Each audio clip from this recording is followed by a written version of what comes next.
Hi everyone. Doctor విజేకే అకాడమీకి స్వాగతం. APTET 2026లో physical science నందు మంచి మార్కులు సాధించడానికి ప్రీవియస్ పేపర్ సాధన చేయడం ఎంత అవసరమో మీ అందరికీ తెలుసు. ఈ వీడియో ద్వారా మీ ప్రిపరేషన్ను ఒకసారి చెక్ చేసుకోండి. ఒకవేళ మీకు ప్రశ్నల సమాధానం తెలియకపోతుంటే కంగారు పడకుండా మన ఛానల్లో ప్లేలిస్ట్ నందు ఏపీటెట్ 2026 సిలబస్ వైజ్ మరియు class wise most important bits అందుబాటులో ఉన్నాయి. ఏదో ఒక ప్లేలిస్ట్ మీరు పూర్తిగా చూసినట్లయితే ఫిజికల్ సైన్స్ బిట్స్ చాలా చక్కగా ఆన్సర్ చేయగలరు. ఒక్క రోజులోనే మీరు పూర్తిగా ఫిజికల్ సైన్స్పై భయం పోయి ఏపీటెట్ 2026 బాగా రాస్తారు. ఇక ఆలస్యం చేయకుండా ఏపీ టెట్ 2025 నందు 2025 పేపర్ సాధనను చూసేద్దాం. మొదటి ప్రశ్న, ఒక ప్రయోగ సమయంలో ఒక స్పేస్ షిప్ నుంచి ఒక సంకేతం కాంతి వేగంతో సమానమైన వేగంతో ప్రయాణించి 1 నిమిషంలో గ్రౌండ్ స్టేషన్ను చేరుకుంది. గ్రౌండ్ స్టేషన్ నుంచి స్పేస్ షిప్ గల దూరం ఎంత అని అడుగుతున్నారు. ఇక్కడ మీరు ప్రశ్న చూడగానే చాలా కష్టంగా అన్నట్టుగా అనిపిస్తుంది. కాకపోతే ఇందులో ఉన్న విషయం చాలా ఈజీ. వేగం ఇచ్చారు, కాలం ఇచ్చారు, దూరం కనుక్కోమంటున్నాడు అంతే. ఇందులో వేగం ఎంత ఇచ్చారు అంటే కాంతి వేగము అనే పదం ఇచ్చారు. అంటే వేగం కాంతి వేగం. కాంతి వేగం ఎంత? 3 × 10⁸ మీటర్ పర్ సెకండ్. ఇంకా నెక్స్ట్ కాలం ఇచ్చారు. ఎంత? 1 నిమిషం. కాబట్టి దీని జవాబు చాలా ఈజీగా చెప్పొచ్చు. దూరము క్యాలిక్యులేట్ చేయమంటున్నారు. మనకి దూరానికి మీకు సూత్రం తెలిస్తే దీని ఆన్సర్ తెలిసిపోతుంది. ఒకసారి మీరే ఆన్సర్ చేయడానికి ట్రై చేయండి. ఒకసారి వీడియోని పాజ్ చేసి ఇక్కడ ఆన్సర్ చేయడానికి ట్రై చేయండి. చేయలేకపోతే అప్పుడు నేను ఇచ్చినటువంటి సొల్యూషన్ అయితే చూద్దాం. ఆన్సర్ అయితే 1.8 × 10⁻10 మీటర్స్ అనేది వచ్చింది. ఎట్లా వచ్చింది అనేది ఒకసారి చూద్దాం. కాంతి వేగం ఇచ్చారు 3 × 10⁸ మీటర్ పర్ సెకండ్. ఇది అందరికీ తెలియాలి. కాలము 1 నిమిషం అనేది ఇచ్చారు. ఇక్కడ నిమిషాల్లో మనం తీసుకోకూడదు. అన్నీ కూడా ఒకే పద్ధతిలో ప్రమాణాలు అయి ఉన్నాయి. అన్నీ కూడా మనం ఎంకేఎస్ పద్ధతిలో తీసుకుంటున్నాం. సో కాలానికి ప్రమాణం ఏ పద్ధతిలో అయినా సెకండే. సో 1 నిమిషం = 60 సెకండ్లు అవుతుంది. దూరానికి సూత్రం ఏంటి? వేగము ఇంటూ కాలం. 3 × 10⁸. ఇక్కడ 8 108గా పడింది. అది చిన్న mistake. 3 × 10⁸ into 60 that equal to 1.8 × 10⁻10 metres అవుతుంది. తర్వాత ప్రశ్న. నేను ప్రశ్న ఒకసారి చదువుతాను. మీరు కూడా నాతో పాటు ప్రశ్న చదివి ఆన్సర్ తెలిస్తే సమాధానం ఏంటి అనేది ముందే గెస్ చేసి పెట్టుకోండి. 1 నిమిషం పాజ్ చేసి దీని ఆన్సర్ చేయడానికి ట్రై చేయండి. తర్వాత ఎక్స్ప్లెనేషన్ చూడండి. తెలియకపోతేనే ఎక్స్ప్లెనేషన్ చూడండి. 1/2 కిలోగ్రామ్ ద్రవ్యరాశి గల ఒక బంతి 10 మీటర్లు పర్ సెకండ్ వడితో గోడను బలంగా ఢీకొట్టి తిరిగి అదే వడిలో వెనుకకు మరలింది. ఆ బంతి ద్రవ్యవేగ పరిమాణంలో మార్పు. ప్రశ్నని సరిగ్గా చదివితే అసలు ఏ ఆన్సరు అనేది ఈజీగా తెలిసిపోతుంది. ఇంకొకసారి ప్రశ్న చదవాలి. 1/2 కిలోగ్రామ్ ద్రవ్యరాశి గల బంతి 10 మీటర్లు పర్ సెకండ్ వడితో గోడను బలంగా ఢీకొట్టి తిరిగి అదే వడిలో వెనుకకు మరలింది. ఆ బంతి ద్రవ్య వేగ పరిమాణంలో మార్పు అని అడిగాడు. అసలు ద్రవ్య వేగం అంటే మనకేం తెలుసు? ద్రవ్యరాశి ఇంటూ వేగం. వెంటనే కంగారుగా మీరు లెక్కగట్టి ఎంత చేస్తారు అంటే 5 కిలోగ్రామ్ మీటర్ పర్ సెకండ్ అనేది మీకు ద్రవ్య వేగం అనేది వస్తుంది. తిరిగి అదే వడితో వెనక్కు మరలిందని అన్నాడు. అంటే వెనక్కి వచ్చినప్పుడు కూడా అదే ద్రవ్యవేగం ఉంటుంది. సో అప్పుడు ద్రవ్యవేగంలో మార్పు ఎంత అయి ఉంటుంది? మార్పు ఎంత అవుతుంది? తొలి ద్రవ్యవేగం ఇందాక మనం చెప్పుకున్నట్టుగా 10 kilogram metre per second calculate చేశారు. తుది ద్రవ్యవేగం కూడా క్యాలిక్యులేట్ చేశారు. తుది ద్రవ్యవేగం కూడా మనకి చూసినట్టయితే అది కూడా 5 కిలోగ్రామ్ మీటర్ పర్ సెకండే ఉంటుంది. ఇక్కడ అందరూ ఆప్షన్ 0కి వెళ్ళిపోతారు. ద్రవ్యవేగంలో మార్పు లేదు కదా అని. ఇక్కడ మనం చూడాల్సిన విషయం ఏంటంటే ద్రవ్యవేగం అనేది ఒక సదిశ రాశి. సో ఇక్కడ మీరు చూసినప్పుడు తొలి ద్రవ్యవేగానికి తుది ద్రవ్యవేగానికి ఒకదానికొకటి వ్యతిరేక దిశలో ఉన్నాయి. కాబట్టి తుది ద్రవ్యవేగంలో అక్కడ మైనస్ సింబల్ అనేది ఇండికేట్ చేసాము. సో మార్పు అని అడిగినప్పుడు ఏం చేస్తాము? P2 - P1 కడతాం. అంటే -5 -5 అంటే -10 అనేది వస్తుంది. కానీ ఇక్కడ నెగిటివ్ సైన్ తీసుకోకూడదు కాబట్టి అది 10 కిలోగ్రామ్ మీటర్ పర్ సెకండ్గా తీసుకోవడం జరిగింది. ఈ పేపరే కొంచెం డిఫికల్ట్గా ఉన్నటువంటి పేపర్. లాస్ట్ ఇయర్ ఇచ్చినటువంటి పేపర్స్లోకెల్లా డిఫికల్ట్గా ఉన్నటువంటి పేపర్ ఏదైనా ఉన్నట్టయితే ఇదొకటే. అందుకని ఈ పేపర్ నేను చివరిగా తీసుకొచ్చాను మీ ముందుకి. సో ఇది చాలా హై లెవెల్ బిట్టు. మామూలుగా అయితే టెట్‌లో ఇంత రేంజ్‌లో బిట్స్ చాలా తక్కువొస్తాయి. ఓన్లీ 5% బిట్స్ మాత్రం ఇలాంటియి ఇస్తారు. అది ఆ కేటగరీలో చెందుతది ఈ బిట్. ఇక్కడ నుంచి మళ్ళీ ఈజీగానే ఉంటాయి చూడండి. చెరువు అడుగు భాగంలోని పీడనం ఆధారపడని రాశి. చెరువు అడుగు భాగంలోని పీడనం ఆధారపడని రాశి. పీడనం అనగానే మనకేం తెలియాలి? పీడనం అనగానే మనకి తెలియాల్సిన విషయం ఏంటంటే దాని సూత్రం తెలియాలి. పీడన సూత్రం ఏమవుతుంది? హెచ్‌డీజీ. ఇక్కడ హెచ్ అనేది ఎత్తు లేదా లోతు. డి అనేది ద్రవపు సాంద్రత. జి అనేది గురుత్వ త్వరణం. ఈ సూత్రంలో అసల వైశాల్యమే లేదు. కావున పీడనం వైశాల్యంపై ఆధారపడదు. ఒకసారి ప్రశ్న చూసినట్టయితే మీకే అర్థమైపోతుంది. అంటే పీడనం ఆధారపడని రాశి ఏంటి అని అడుగుతున్నాడు. అప్పుడు పీడనం యొక్క సూత్రం మనకు తెలిస్తే ఈ బిట్టు చాలా ఈజీగా ఆన్సర్ చేయగలుగుతాం. బిట్ అయితే ప్రశ్న అడగడం విచిత్రంగా అడిగారు. కానీ సమాధానం చాలా సులభం. తర్వాత ప్రశ్న చూడండి. 20 కిలోగ్రాముల ద్రవ్యరాశి గల వస్తువు వేగాన్ని 5 మీటర్లు పర్ సెకండ్ నుండి 2 మీటర్లు పర్ సెకనుకు మార్చుటకు బలం చేసిన పని. చెప్పాను కదా! ఈ పేపరే కొంచెం కష్టంగా ఇచ్చినటువంటి పేపర్. ఇక్కడ ఏమేమి ఇచ్చారన్నది ఒకసారి చూద్దాం. ద్రవ్యరాశి ఇచ్చారు, తొలి వేగం ఇచ్చారు, తుది వేగం ఇచ్చారు. మనం చేయాల్సినటువంటి పని ఎంత అంటున్నారు. మనకి పనికి సంబంధించిన సూత్రం గనక గుర్తున్నట్టయితే నేను ఆల్రెడీ దీని మీద సిలబస్ వైజ్ బిట్స్‌లో ఈ ప్రాబ్లమ్ కూడా ఉండుంటదక్కడ. అక్కడ చాలా డీటెయిల్‌గా ఎక్స్‌ప్లెయిన్ చేశాను. చూసిన వాళ్ళు ఇది చక్కగా చేసేస్తారు. లేని వాళ్ళు కంగారు పడకండి. నేనిప్పుడు మళ్ళీ ఎక్స్‌ప్లెయిన్ చేస్తాను మీకు ఎలాగని. ఇక్కడ పనికి ఒక సూత్రం ఏంటంటే W=F⁻.S⁻ అనేది ఒకటుంటుంది. ఇంకొక సూత్రం ఏంటంటే పని అనేది గతిజ శక్తిలోని మార్పుకు సమానమవుతది. పని అనేది గతిజ శక్తిలోని మార్పుకు సమానమవుతది. గతిజ శక్తిలోని మార్పుకు సూత్రం ఏంటి? ½ m/u² - v². సో, మనకి ద్రవ్యరాశి ఇచ్చారు, తొలి వేగం ఇచ్చారు, తుది వేగం ఇచ్చారు. ఆ విలువలను ప్రతిక్షేపించి సింప్లిఫై చేస్తే మీకు ఈజీగా 210 జౌల్స్ అయితే వస్తది. ఇది కూడా కొంచెం హై లెవెల్ బిట్టు. మొత్తం ఈ పేపర్‌లో ఎక్కువగా ప్రాబ్లమ్స్ ఉంటాయి. ఇది చిన్న ప్రాబ్లమే. చూడటానికి ప్రాబ్లమ్ అనిపిస్తది గానీ చాలా చిన్న ప్రాబ్లమ్. 2.5 × 10⁻³ సెకన్ల ఆవర్తన కాలము కలిగిన ధ్వని తరంగపు పౌనఃపున్యం విలువ ఎంత? పౌనఃపున్యం అనగానే మనకి ఒక చిన్న ఫార్ములా గుర్తు రావాలి. పౌనఃపున్యం = 1 ఆవర్తన కాలము. అంటే F=1/T.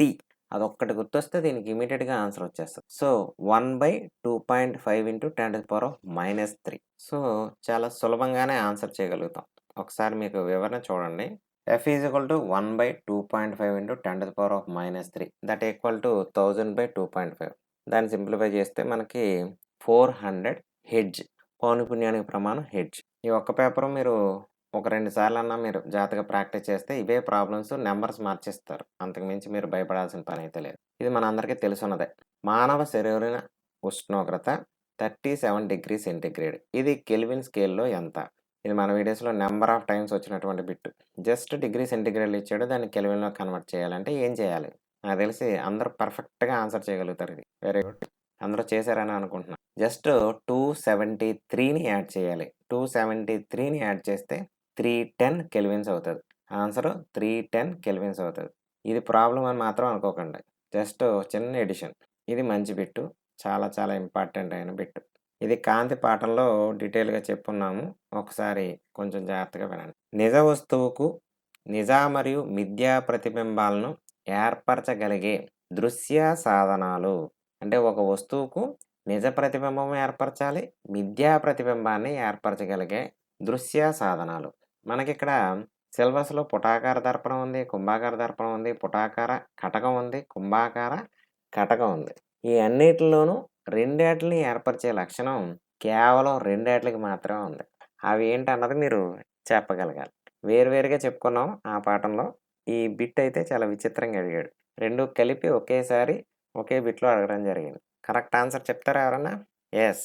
పుటాకార దర్పణము, కుంభాకార కటకము. ఆప్షన్ అది ఎక్కడుంది?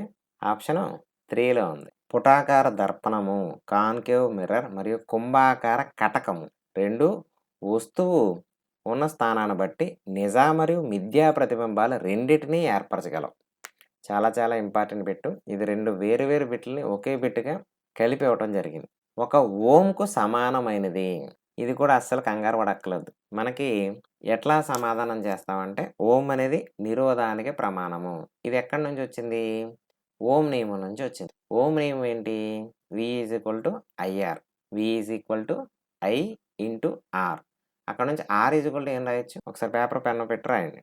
వి ఈజ్ ఈక్వల్ టు ఐఆర్ కాబట్టి R equal to V by I. R equal to V by I. V అంటే ఏంటి? వోల్టేజ్. ఐ అంటే ఏంటి?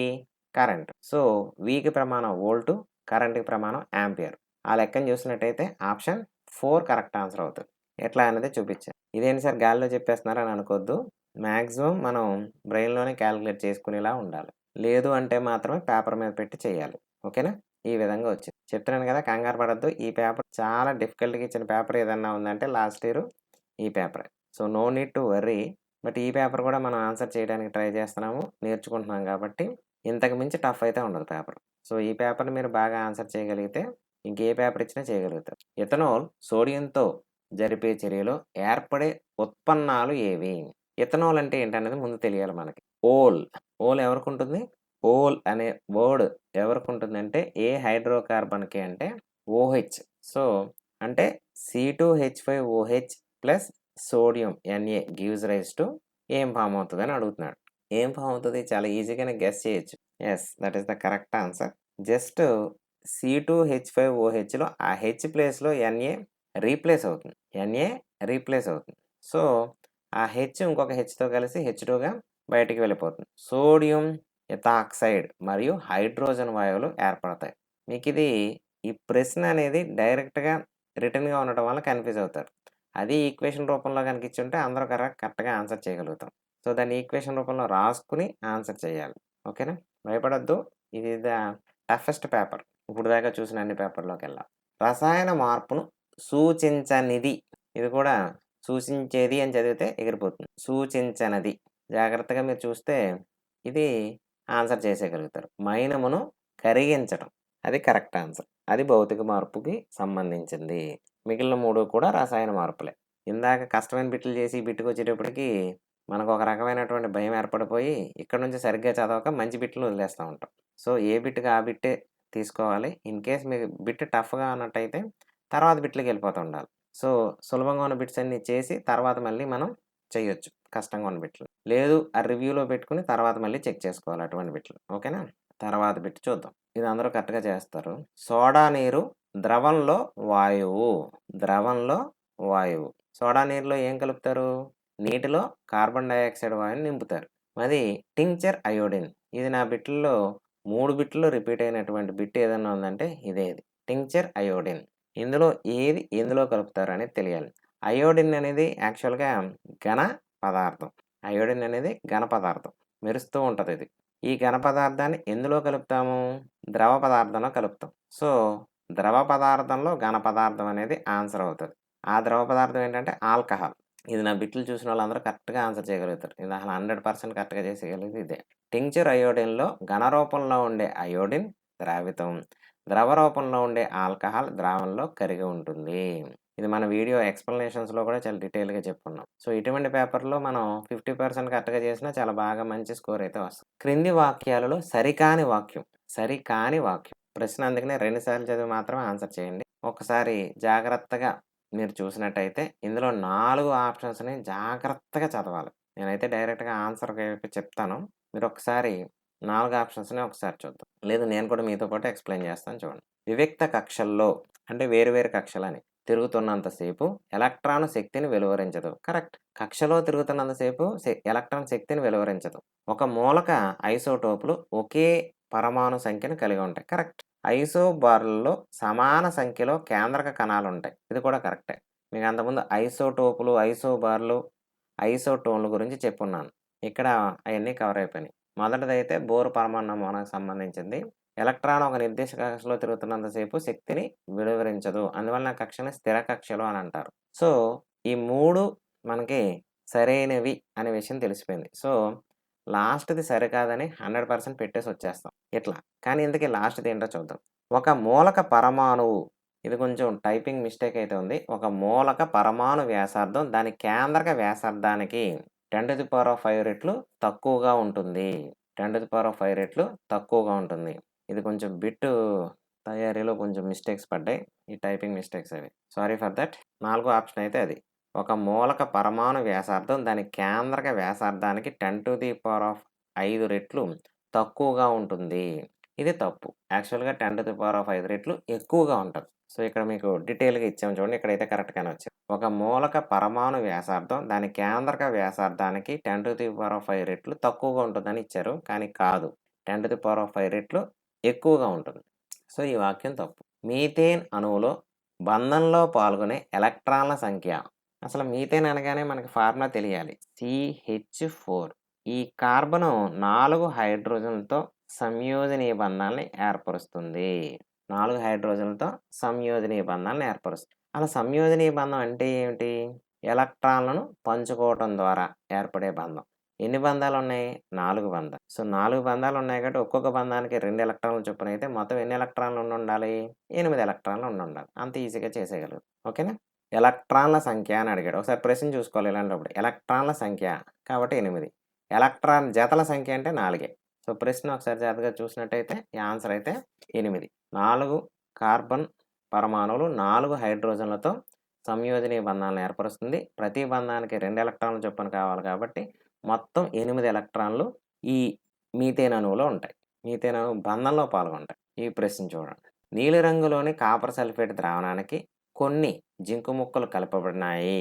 ఈ చర్యకు సంబంధించి సరైన పరిశీలనలు చాలా చాలా ఇంపార్టెంట్. సరైన అన్నాడు కాబట్టి చాలా వరకు ప్రశాంతంగా ఉండదు. ఇక్కడ కాపర్ సల్ఫేట్ ద్రావణానికి జింకు ముక్కలు. ఇది యాక్చువల్‌గా మనకి మన వీడియోస్‌లో కూడా వచ్చింది ఈ బిట్టు. చూసిన వాళ్ళు చక్కగా చేయగలుగుతారు ఇది. ఆ ఎక్స్‌ప్లనేషన్‌లో ఉన్నటువంటి కాన్సెప్ట్స్ అన్నీ కలిపి ఇక్కడ మనకి ఇవ్వడం జరిగింది. జింకు కాపర్ సల్ఫేట్ ద్రావణం నుండి కాపర్‌ను స్థానభ్రంశం చెందించును. కరెక్ట్. నీలిరంగు ద్రావణం ఎరుపు రంగులోనికి మారును. కాదు. జింకు ముక్కలపై ఆకుపచ్చని మరకలు ఏర్పడతాయి. నీలిరంగు ద్రావణం రంగును కోల్పోతుంది. సో, మీరు చూసినట్టయితే దీని ఆన్సర్ కరెక్ట్ ఆన్సర్ లాస్ట్‌ది. ఏ మరియు డీలు కరెక్ట్. అంటే ఆప్షన్ 2 అనేది కరెక్ట్. ఈ ఫార్ములా కనుక చూసినట్టయితే మీకు బాగా అర్థమవుతది. జింక్ తీసుకున్నాం. కాపర్ సల్ఫేట్ అంటే CuSO4. ఈ రియాక్షన్‌లో ఏం జరుగుతదంటే ఇది స్థానభ్రంశ చర్యకి సంబంధించింది. స్థానభ్రంశం, రసాయన స్థానభ్రంశం. ఆ కాపర్ ప్లేస్‌లో జింక్ రీప్లేస్ అవుతది. సో, అందులోంచి కాపర్ బయటకొచ్చేస్తది. ఎప్పుడైతే కాపర్ బయటకొచ్చేస్తుందో అప్పుడు వరకు ఉన్న కాపర్ సల్ఫేట్ యొక్క నీలిరంగు మొత్తం పోతది. జింక్ కాపర్ కంటే ఎక్కువ చర్యాశీలత కలిగింది కాబట్టి కాపర్‌ను స్థానభ్రంశం చెందిస్తుంది. మరియు రంగులేని జింక్ సల్ఫేట్ ఏర్పడటం వల్ల నీలిరంగు ద్రావణం రంగును కోల్పోతుంది. ఇది కూడా చాలా మంచి బిట్టే. తర్వాత ప్రశ్న. ఉపాధ్యాయుడు తన విద్యార్థులకు మండుతున్న లేదా జ్వాల లేకుండా కాలుతున్న బొగ్గుల కుంపటి గల మూసి ఉన్న గదిలో నిద్రించవద్దు అని సలహా ఇచ్చారు. దీనికి గల కారణం ఏంటి? ఇది 2 సార్లు జాగ్రత్తగా చదివితే అందరూ కరెక్ట్ ఆన్సర్ పెడతారు. మండుతున్న లేదా జ్వాల లేకుండా కాలుతున్న బొగ్గుల కుంపటి గల మూసి ఉన్న గదిలో నిద్రించవద్దు అని సలహా ఇచ్చారు. దీనికి కారణం ఏంటి? ఈ బిట్ కూడా మనకొచ్చింది. అంటే ఇట్లా రాలేదు గానీ ప్రశ్న కాన్సెప్ట్ అయితే ఇది నేను డిస్కస్ చేసినటువంటి కాన్సెప్టే. Correct answer option 3. బొగ్గు అసంపూర్ణ దహనం వల్ల కార్బన్ మోనాక్సైడ్ వాయువు విడుదలవుతుంది. ఈ కార్బన్ మోనాక్సైడ్ మనకు ప్రమాదకరం కాబట్టి మూసి ఉన్న గదిలో ఆక్సిజన్ కొరత వల్ల బొగ్గు అసంపూర్ణంగా దహనం చెంది విషపూరితమైన కార్బన్ మోనాక్సైడ్ వాయువు విడుదలవుతుంది. అందువల్లనే ఉపాధ్యాయుడు అలాంటి గదిలో ఉండొద్దని సలహా ఇవ్వడం జరిగింది. చివరి ప్రశ్న. ఇది కూడా మన చెప్పినటువంటి వీడియోస్‌లో కవర్ అయింది. చీమ కుట్టినప్పుడు ఆమ్ల ప్రభావం తటస్థీకరించుటకు రుద్దవలసినది. ఇక్కడ మనకి ఆప్షన్స్ చూసినట్టయితే క్రింది వాటిలో ముందు బేస్ నేచర్ ఉన్నటువంటివి ఏంటనేది గుర్తించాల్సి ఉంటది. తేమతో కూడిన బేకింగ్ సోడా. ఇది అందరూ కరెక్ట్‌గా గెస్ చేస్తారు. బేకింగ్ సోడా మన ఇళ్లల్లో కూడా ఉంటుంది. మనకి తేనెటీగ కుట్టినప్పుడు కానీ, ఈ దురదగుండాకు తగిలినప్పుడు గానీ, చీమ కుట్టినప్పుడు గానీ, ఈ అన్నిటిల్లో కూడా మనకి ఏమవుతదంటే ఫార్మిక్ ఆమ్లం అనేది మనకి చర్మంలోకి అవి చూపిస్తాయి కాబట్టి, ఆ ఆమ్ల ప్రభావం తగ్గించడానికి మనం బేసిక్ నేచర్ ఉన్నటువంటి పదార్థాలను ఉపయోగించాలని అందరికీ తెలుసు. బేకింగ్ సోడాను ఉపయోగించాలని మన గత వీడియోస్‌లో కూడా చెప్పుకున్నాం. ఇక్కడ మనకి బాగా అప్లికేషన్ బిట్ ఇవ్వడం జరిగింది. ఇంకా మిగిలిన ఆటిలో చూసినట్టయితే జింక్ కార్బోనేట్. ఇది కూడా బేస్ నేచర్ ఉన్నటువంటిదే. Sodium carbonate. ఇది కూడా బేసిక్ నేచర్ ఉన్నటువంటిదే. అంటే క్షార స్వభావం కలిగి ఉన్నటువంటివి. అంటే ఆప్షన్ ఏ, బి, సి ఈ 3 కూడా క్షార స్వభావాన్ని కలిగి ఉన్నటువంటివే. కాపర్ సల్ఫేట్ మాత్రం ఆమ్ల స్వభావాన్ని కలిగి ఉంటది. సో, ఆమ్ల స్వభావాన్ని కలిగి ఉంటే అది అసలు ఉపయోగించం. ఇంక ఈ మూడాటిలోనే కరెక్ట్ ఆన్సర్ ఏంటి అనేది చూసినట్టయితే మీరు ఈ సోడియం కార్బోనేట్‌ని ఉపయోగించం. ఎందుకు ఉపయోగించం అన్నది ఇప్పుడు మనకు తెలియాలి. ఈ సోడియం కార్బోనేట్ అనేది బలమైన క్షారం. ఈ బలమైన క్షారం అవ్వటం వలన దీని పీహెచ్ విలువ చాలా ఎక్కువగా ఉంటుంది. దీనివలన దీన్ని ఉపయోగించినట్టయితే ఆల్రెడీ ఇప్పటికే ఈ చీమ కుట్టి అక్కడ చర్మం కొద్దిగా డ్యామేజ్ అయ్యి ఉంటది. అది ఆ డ్యామేజ్‌ని ఇంకా పెంచే అవకాశం ఉంది. కాబట్టి బలహీనమైనటువంటి క్షారాలను ఉపయోగించాలి. ఇక్కడ ఇచ్చిన ఆప్షన్స్‌లో బలహీన క్షారాలు ఏంటి అంటే తేమతో కూడిన బేకింగ్ సోడా ఒకటి, ఇంకా జింక్ కార్బోనేట్ దీన్నే కాలమైన్ అని అంటారు. ఈ 2 కూడా బలహీనమైనటువంటి క్షారాలు. ఈ బలహీనమైన క్షారాలనే మనం ఉపయోగించాలి. అందువలన ఆప్షన్ సి అనేది ఇందులో కరెక్ట్ ఆన్సర్ కాకుండా బయటికెళ్ళిపోయింది. సో, ఇంకా ఏ మరియు బి ఈ లెక్కను చూసినట్టయితే ఆప్షన్ 4 అనేది కరెక్ట్ ఆన్సర్. చీమ కొట్టినప్పుడు ఫార్మిక్ ఆమ్లం విడుదలవుతుంది. దీన్ని తటస్థీకరించడానికి బలహీన క్షారాలు అయిన తేమతో కూడిన బేకింగ్ సోడా లేదా కాలమైన ద్రావణాలను ఉపయోగిస్తారు. చూశారు కదా! ఈ పేపర్‌లో బిట్స్ మీకు ఏ విధంగా ఉన్నాయో కామెంట్ సెక్షన్‌లో తెలియజేయండి. ఈ పేపరు ఆల్రెడీ చాలా చాలా కష్టంగా ఉందని నేనే చాలా సార్లు చెప్పున్నాను. ఒకవేళ మీకు బిట్స్ కష్టంగా అనిపిస్తే కంగారు పడకండి. మీరు ఏ టాపిక్‌లో సరిగా ఆన్సర్ చేయలేకపోతున్నారో ఆ టాపిక్‌కి సంబంధించిన వీడియోసు మన ఛానెల్‌లో ఒకసారి చూడండి. ఖచ్చితంగా ఇంప్రూవ్‌మెంట్ ఉంటుంది. మన ఛానెల్ ముఖ్య ఉద్దేశం ఎక్కువ మంది టెట్ క్వాలిఫై కావటం. All the best.